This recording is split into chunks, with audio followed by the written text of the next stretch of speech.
Hi there, and welcome to another college math video.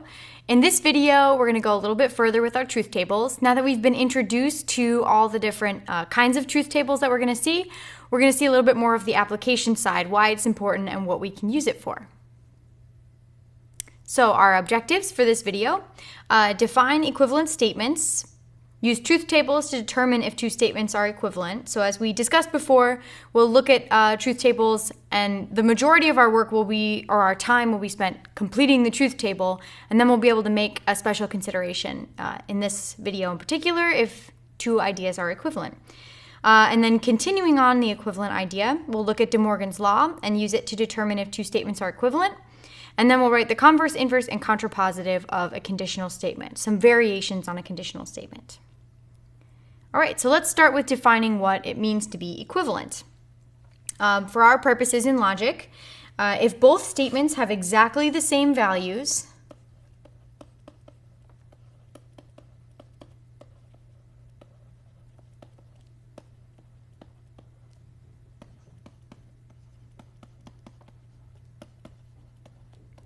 in the truth tables, in the answer column of the truth tables,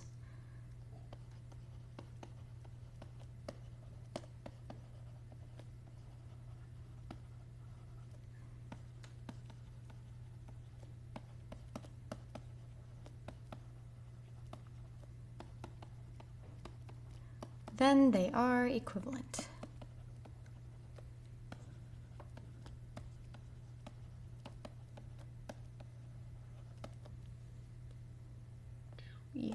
Oops. So as I mentioned before, we're going to be looking at one statement compared to another statement. We'll build the truth table for each one individually, and then ultimately our final comparison will be at the final column. And if they're exactly the same, then we'll know that those two statements are logically equivalent, meaning that they convey the same message. There's lots of different ways we can word things. Specifically, as a teacher, when I'm conveying messages to students, it's often my goal to be able to convey the same message in many different ways.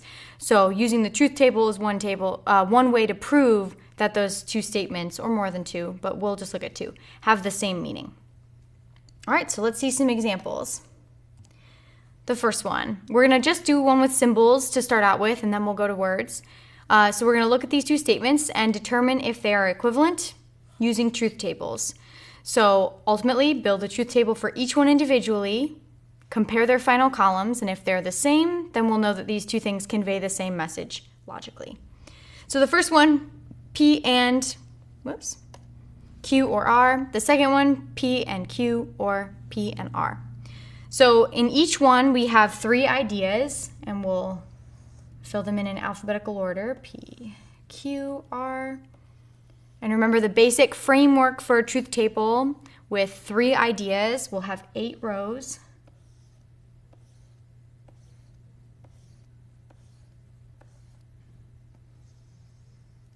And we'll always set it up to look the same way. Again, if you choose to set it up different, that's fine. But your comparison in the end to mine will be different. And like I said, online homework systems are going to set it up this same way. So we'll have 1, 2, 3, 4 true, 1, 2, 3, 4 false. Then 2 true, 2 false, 2 true, 2 false. And then alternating true, false, true, false, true, false, true, false. This takes care of all 8 possible combination scenarios. So this is just the framework. Now we decide what should be done first. Ultimately, we want P and Q or R, and we can start out with the parentheses. Inside the parentheses, we have Q or R. We don't yet have a column for that, but we do have a column for Q and for R individually. So we can pull those together. Remember, if you're pulling together two ideas with the word or, as long as there's one true, then the whole thing is true. So Q or R, we're focusing on this column and this column. So as long as there's one true, then it's true. So I'm just going to look for those first. Good, good. This one has a true. Nope. This one has a true. This one has a true. This one has a true. These two have no trues, so they are false. If you're wondering why that should be the case, go back to the video where we look at those OR scenarios to remind yourselves we don't want to have to think through every single scenario every time. We got the basic one down and now we can just run through it. All right, and then ultimately we want P and Q or R, and it looks like we have a column for P and a column for Q or R. So at this point we should be able to do our final column.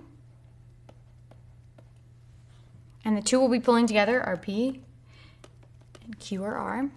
And the symbol that we're focused on is the down symbol, the AND symbol. Remember, our summary for AND is that it's only true if they're both true, or you could say if there's one false, then it's false. So I'm going to look specifically for the ones that are true. I'm looking for both true, the first line, the second line, the third line.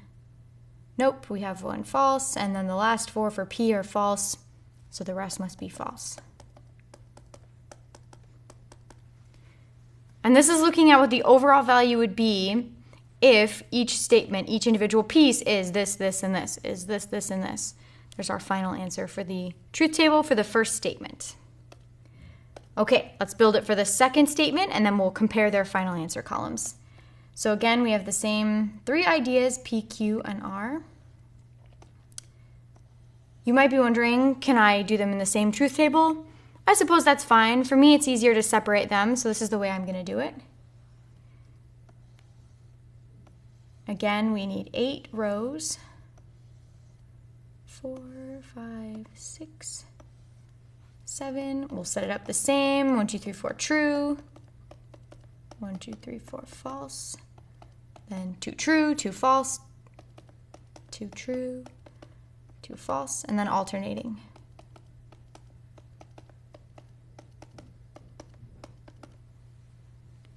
Again, basic framework. We haven't done any actual evaluation of this problem yet. Now we can take a look at that. So ultimately we want this whole thing, P and Q or P and R, but we don't yet have either of those parentheses, so let's start with one of them. Really, you could pick either one. I'm going to start with P and Q. So that's going to come from these two columns, P and Q. They're being pulled together with AND, so the only way it's true is if I have true and true. True, true gives true, true, true gives true. Everything else has a false.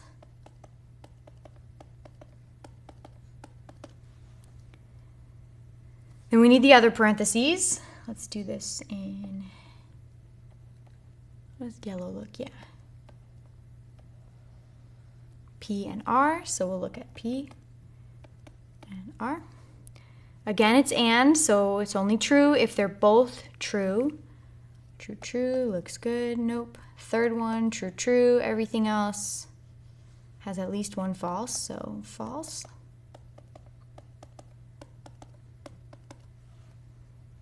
And now we have first parentheses, we have second parentheses. We can pull them together with the word or.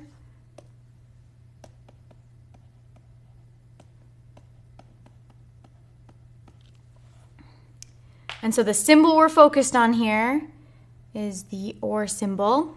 And we're pulling together the two parentheses, so our previous two columns. This is or, so as long as there's one true, we get true in our answer. So at least one true, at least one true, at least one true, and everything else is both false. So false all the way down the line. All right, so like I said, the majority of our time was spent building the truth table, and now we can make our final decision. Are these two statements equivalent? Meaning, in the final answer column, do we have exactly the same values in the same spots? True, true, true, the rest false, true, true, true, the rest false. So these are equivalent statements. You can convey that in two different ways. You can either put the equivalent symbol in the middle, which is the equal sign with the arrows on both sides. That symbol means equivalent. Compared to, remember our biconditionals, one single line in the middle with the arrow both ways. This one says equivalent. Or you could write the word equivalent. That would tell me that you know it's equivalent. If they were not, then it would be this symbol with a circle and a slash, or you could write not equivalent. An online system will definitely let you know which one they're looking for. So just to give you an idea of if I were to put words to these statements, let's say idea P is ordering an entree. Maybe it's 1E, I'm not sure. Q is ordering soup, and R is ordering salad. The first one says you can order an entree and soup or salad. The second one says you can order an entree and soup or an entree and salad. And so those two definitely convey the same message, two different ways of saying the same thing, of getting the same idea across. And that's just what we're proving via truth table, that they are conveying exactly the same message. You might come across some ideas where in certain situations you get the same true or false, but if it's not entirely the same in the final answer column, then they're not logically equivalent. All right, let's do another one. So this one's in words. We have two statements that we're comparing to see if they're equivalent, same directions as the previous slide. I didn't want to lose too much space here. So if your homework is finished and you have washed the dishes, then you can watch TV. Compared to if your homework is not finished or you have not washed the dishes, then you cannot watch TV. You can decide in your head what you think is going to be the case, if they're equivalent or not, and then let's test via truth table and see which one is the case. So in this case, we don't have the symbols yet. We have to make that decision. So the ideas that can be deemed true or false in either of these two statements. We have homework is definitely one idea. Homework finished, if you want to be more specific. Another idea, wash the dishes. We'll call that Q. You could use different letters if you want. And a third idea, watching TV. These are all different ideas, different things that can be true or false. You may or may not have finished your homework, you may or may not have washed the dishes, you may or may not watch TV. So let's take each sentence and translate them to symbols. The first one, if your homework is finished and you have washed the dishes, then you can watch TV. So the big idea in this sentence is definitely the if-then. So we know big picture, we have an arrow. For the if part, it's if your homework is finished and you have washed the dishes. There's two ideas there. So we'll put those in a parentheses. Homework is finished is P, and wash the dishes is Q, leading to watching TV. So after the arrow is R. And we're comparing that to our second sentence. Let's do different color. If your homework is not finished or you have not washed the dishes, then you cannot watch TV. Again, the big idea here is the if-then. So definitely the arrow. It's our conditional. And parentheses before, because for the if part, we have two ideas. Homework not finished or not wash the dishes, which translates to negation, P. We have an or, so the up symbol, negation, Q. Leading to not watching TV, negation, R. Okay, so now that we've translated it, we go into truth table mode. And then ultimately we'll compare their final columns. I would suggest that you pause the video and try to fill this one in on your own and then compare and see if we get the same thing. The truth tables are a huge part of this chapter, so you want to make sure that you've got a good grasp on those. So go ahead, pause it. We'll go through it together in a moment. All right, let's see if we get the same truth tables. We have ideas P, Q, and R. Again, we must have 8 rows.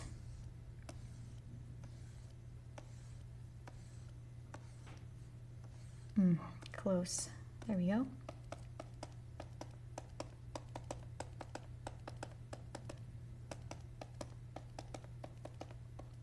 We build the basic framework, find all our different possible combinations,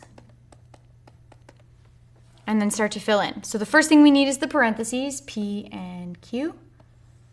This will come from P and Q. Down symbols, so it's only true if they're both true. This is our and. True and true, true and true. Everything else has a false. And at this point, we can go to our entire statement. So we'll do it in red, P and Q. leading to R. The symbol that we're focused on is the conditional. So the two columns, P and Q, R, and remember that the order is important here. P and Q is first, so we're looking from right to left. For our conditional, the only time we get false is when true leads to false. So let's look for that. True to false. No, true to false. Our second line gives that, and everything else starts with false. So by default, true.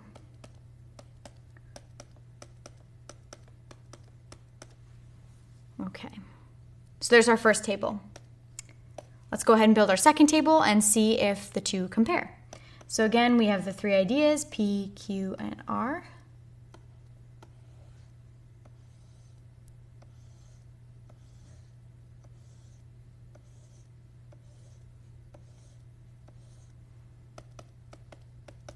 We fill in the basic framework.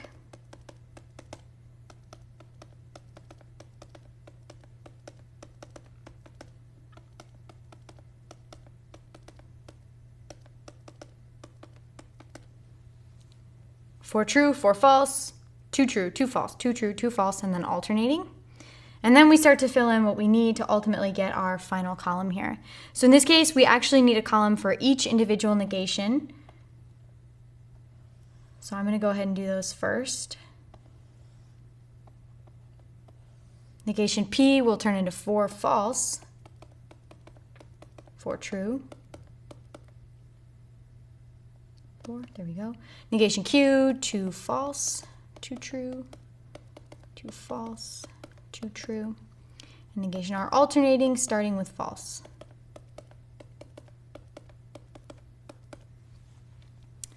You might be wondering, well, since I know what this negation column is going to look like for each one, can I just not write the columns for PQR? They have to be there in order to prove that this is what you're starting with. Without them, we don't necessarily know what your initial scenarios were to be able to compare. So they do need to be there. All right, so now we can do the parentheses because we have individual negations. So negation P or negation Q. You don't need to draw the parentheses there. It'll be these two columns. And these are pulled together with or, so as long as there's one true, we get true. No, no, and everything else has a true. So the first two are false. And then ultimately, we can do the whole thing. We've got the parentheses, and we have a negation R.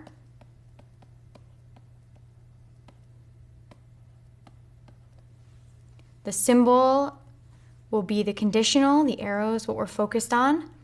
And the two columns are our parentheses and the negation R. Remember, with conditional, the order matters. So we've got the parentheses first, then negation R. And remember, with conditional, our summary says the only time we get false is when true leads to false, and we're looking from right to left. So true to false is the second one, the fifth one, and the seventh one. And everything else is true. All right.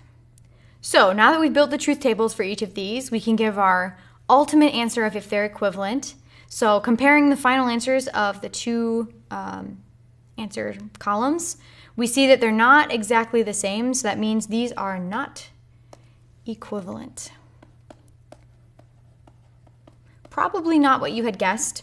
And that's because most of the time, let's finish writing this. Most of the time when we think about these scenarios, we think about it in the two extreme cases of if they all do happen, if it's true you do your homework and wash the dishes and then you watch TV, and the opposite, that they're all false. And in those two cases, we do get the same idea. It's in the middle where there's a mixture of some things happening and others not, that things get a little murky, and where we wouldn't necessarily have conveyed the same idea in all possible scenarios. So these two statements, not equivalent. Ideally, that symbol is between the two symbolic statements, or not equivalent is by the words. Whoops. There we go. So another way we can look at equivalent statements is by using De Morgan's law. So remember, we saw De Morgan's Law in the sets chapter, and it looked a little different, but the idea and the symbols kind of follow the same path. So we have two laws, just as we did before for De Morgan's Law. And the same idea persists, that if you distribute that negation, it causes the symbol to flip on the inside. So just like we saw with sets, where you could have A union B with a complement on the outside, that complement could get distributed to each item, causing the symbol to flip, and they would convey the same message visually on a Venn diagram. Here, they would convey the same message in a truth table. So for example, and actually that's where we're going on the next slide, so I think we'll keep it there, but these two are the ideas of De Morgan's Law, that the negation can distribute in and flip the symbol, or vice versa. You can start by not having parentheses and pull the negation out from each, again causing the symbol to flip. All right, so let's see some examples. We're going to do a couple, first a few where we just do the symbols, and then some where we do the words. So use De Morgan's Law to write equivalent statements. So however the statement is presented is how we're going to ultimately present our equivalent statement answer. So the first one, negation of P or negation R. So with this one, we're starting on the left side. We can imagine distributing that negation in. So we'll get negation P, and negation of negation R will become R. And that symbol in the middle will flip. Negation P and R. So these two convey the same message. Negation of P or negation R is the same as negation P and R. Okay, then we have another one, S or negation T. For this one, you can imagine of the initial statements of De Morgan's Law, we're sort of starting on the right-hand side and we're going back to the left. So we're pulling a negation out. I don't want to say factoring, that's what it feels like to me, but we're not really doing factoring. We're taking it out of each item, which causes each one to change on the inside, so it becomes negation S and a regular T. And that symbol flips upside down, so we have negation of negation S and T. Two different ways of conveying the same message. If we had words attached to these, we could use those words to say the same thing two different ways. Which leads us to the word example. We have tomatoes are not good for you and candy is bad. So we're still using De Morgan's Law to write an equivalent statement. And ultimately we want words, but in order for us to get the equivalent statement in words, we're going to have to go to symbols to see what the symbolic translation would look like, and then transfer back to words. So for this sentence, what are the ideas we can deem true or false here? There's two in the sentence. Tomatoes being not good or good for you, and then candy being bad. And there's actually two different ways that we could run through this one. So let's go through it, the two different ways. Let's go, we'll keep this white. All right, so let's first say that we identify the two ideas to be just as we see them. Tomatoes are not good. And idea Q, candy is bad. If we define statements P and Q to be as listed, then this would translate symbolically, tomatoes are not good for you, that's idea P, and candy is bad is idea Q. That's the sentence translated to symbols. Now we need the equivalent form is equivalent to, using De Morgan's Law, we can pull the negation out, which causes everything to change. Whoops. Negation of negation P or negation Q. And then take that symbol, this set of symbols, and go back to words, because ultimately we want words. So this says, negation in front, remember, is it is not true that.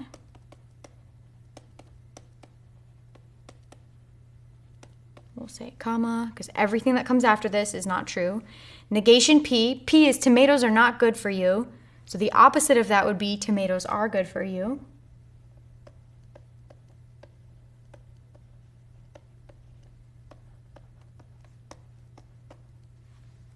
The up symbols, so or.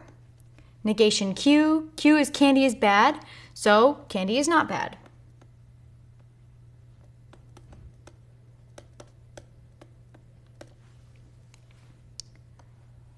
this is one way to get to this answer. We were presented words, so we ultimately want words. The only way we can do that is by first going to symbols, find an equivalent form in symbols, and then translate back to words. So it is not true that tomatoes are good for you or candy is not bad. Let's do it a different way. Let's say instead of identifying P and Q as they're listed here, let's say we identify statement P and Q to be both the positive versions of those statements. So we have tomatoes are not good for you. Let's say tomatoes are good for you. It's our choice how we set these up. Tomatoes are good for you. And then idea Q, candy is bad.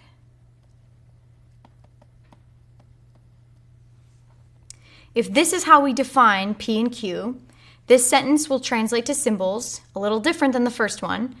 Tomatoes are not good for you is the opposite of P, so it'll be negation P. And down symbol, candy is bad is still idea Q. So the initial translation looks different, which means the equivalent form is going to look a little different. Same idea, we can pull the negation out, causing everything inside to change. So negation P becomes P and becomes or, Q becomes negation Q. And then we take that set of symbols and go back to words. So the negation on the outside still becomes, it is not true that,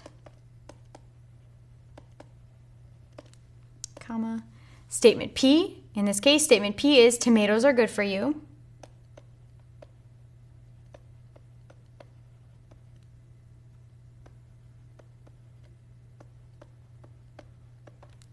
Or negation Q, candy is bad. The opposite of that, candy is not bad.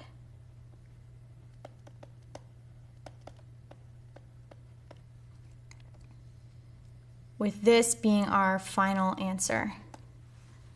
So these were two different ways we went through the problem. In the first one, we set up the statements to be as they look. And in the second one, we took the sort of positive versions of those statements.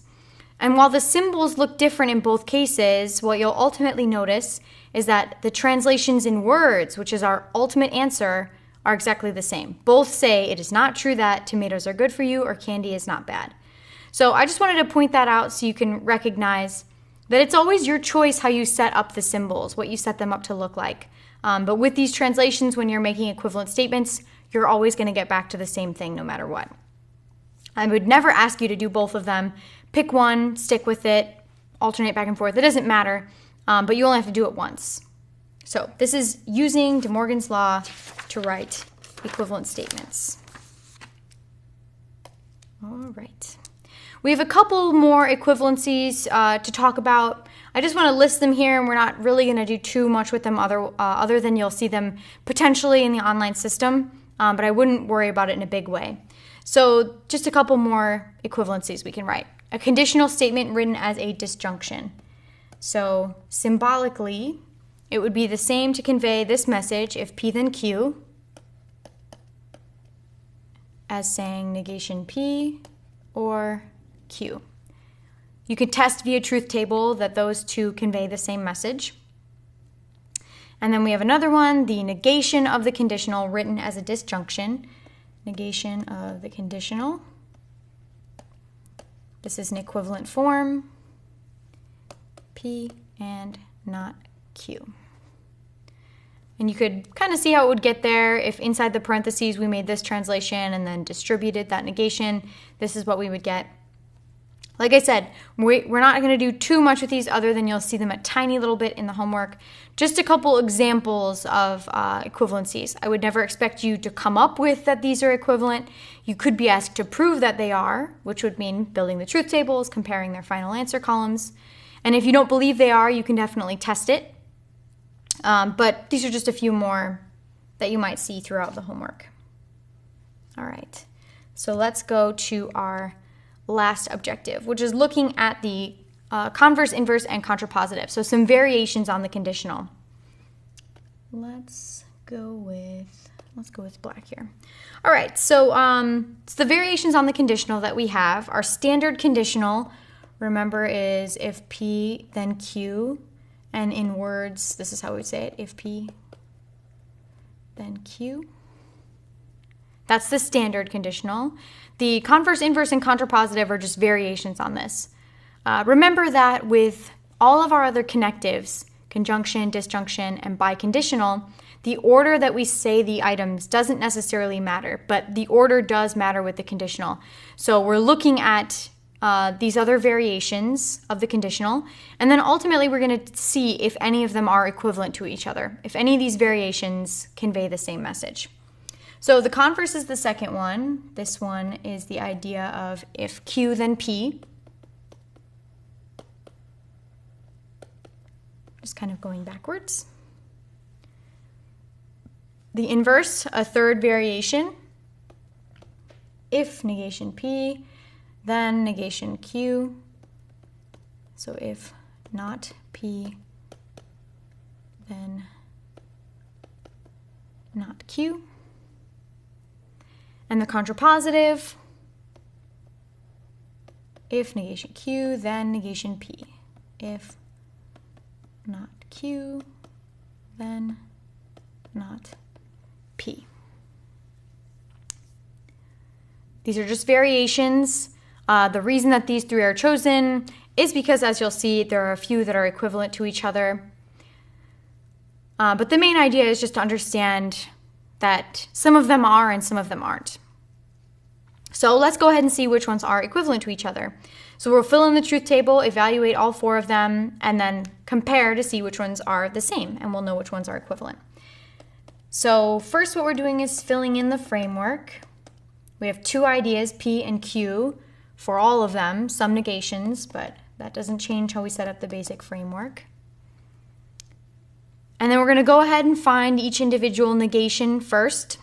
So negation P would be false, false, true, true. Negation Q, false, true, false, true.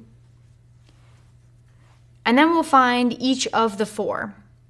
So our first one is your normal conditional. So we're going from P to Q. And the only time we get false is when true leads to false. So the second line, everything else is true.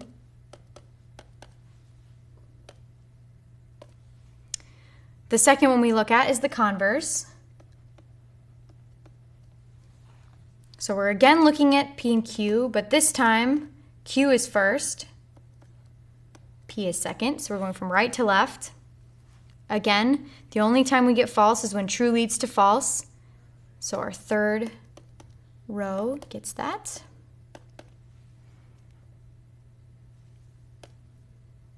The third one we look at is our inverse. Negation P leading to negation Q. So we need negation P, negation Q. And first, negation P. Second, negation Q. The only time we have a problem is when true leads to false, which looks like our third line. Yeah, you can see it.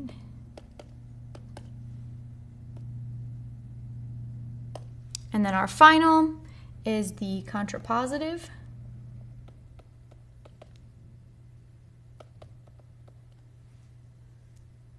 Good. Okay. Contrapositive uses negation Q and negation P, with negation Q being first. Good. Only problem is when true leads to false, so our second line, going backwards, true to false. The rest are true. And then we can decide which ones, if any, are equivalent to each other.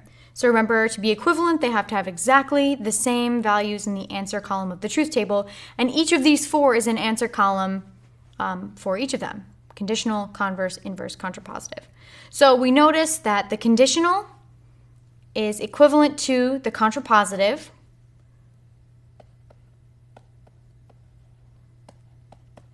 These two convey the same message. And we also see converse is equivalent to inverse.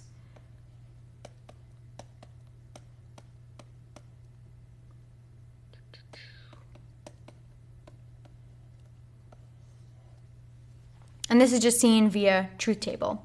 So one thing we do now that we know that they're equivalent is potentially write equivalent statements. Something else we might do might be given a standard conditional and then asked to write in words the converse, inverse, and contrapositive of that given statement. So that's where we're going next. All right, so write all forms of the given conditional statement. If you live in Antarctica, then it is cold where you live. So what we're given is the conditional. Will always be presented with the standard conditional, and then we'll write the other three forms. So the other three we have are converse, inverse, and contrapositive.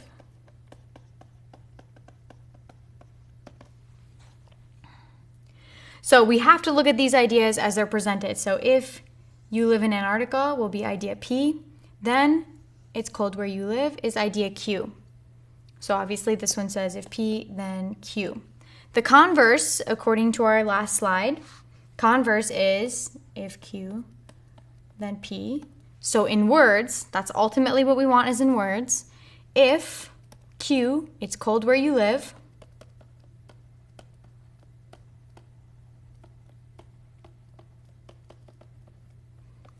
Then P, you live in Antarctica.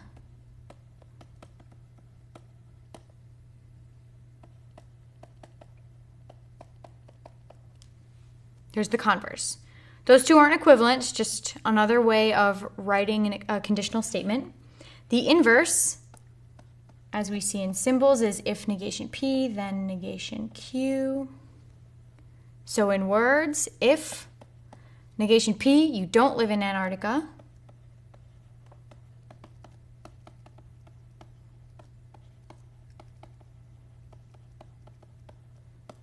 Then negation Q, it's not cold where you live.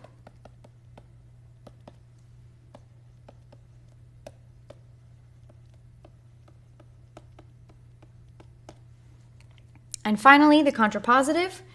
In symbols, if negation Q, then negation P. Translating that to words, if negation Q, it's not cold where you live.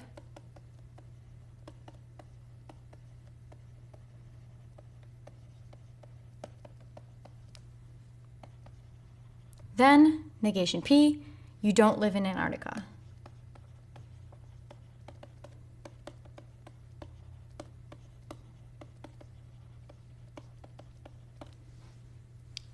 So these are the three variations, converse, inverse, contrapositive, 3 different ways you can vary the conditional. And just a friendly reminder, converse, inverse, these two are equivalent, and your standard conditional and contrapositive, those two are also equivalent. This section is all about different ways of dealing with equivalent statements.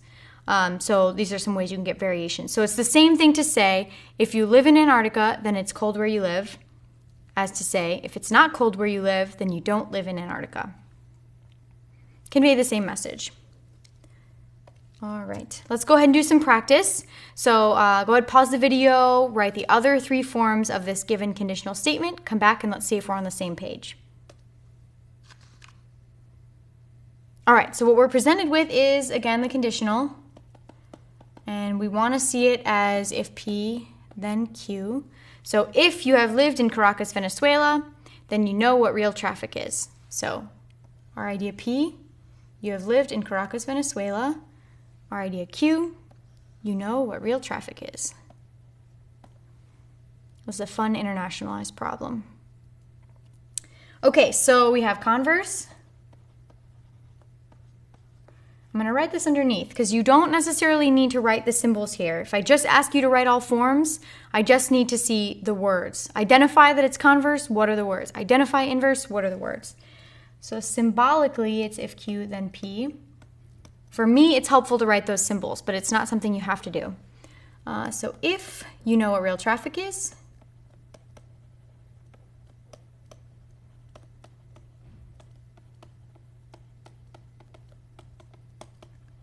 then you have lived in Caracas, Venezuela.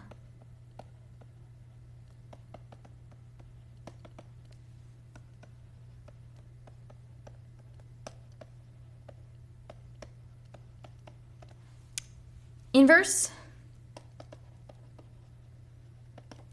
Symbolically, negation P leading to negation Q. Again, you don't need the symbols, helpful to me. If you have not lived in Caracas, Venezuela,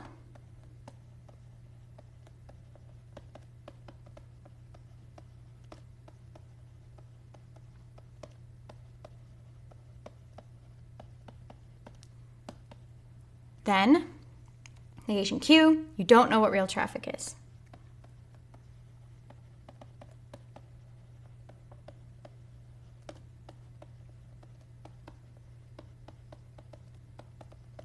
And finally, the contrapositive.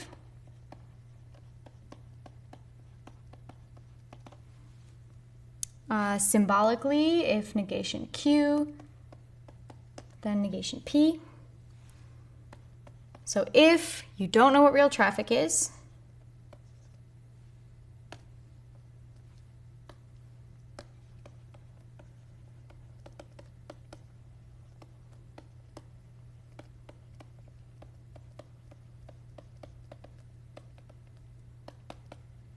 then you have not lived in Caracas, Venezuela.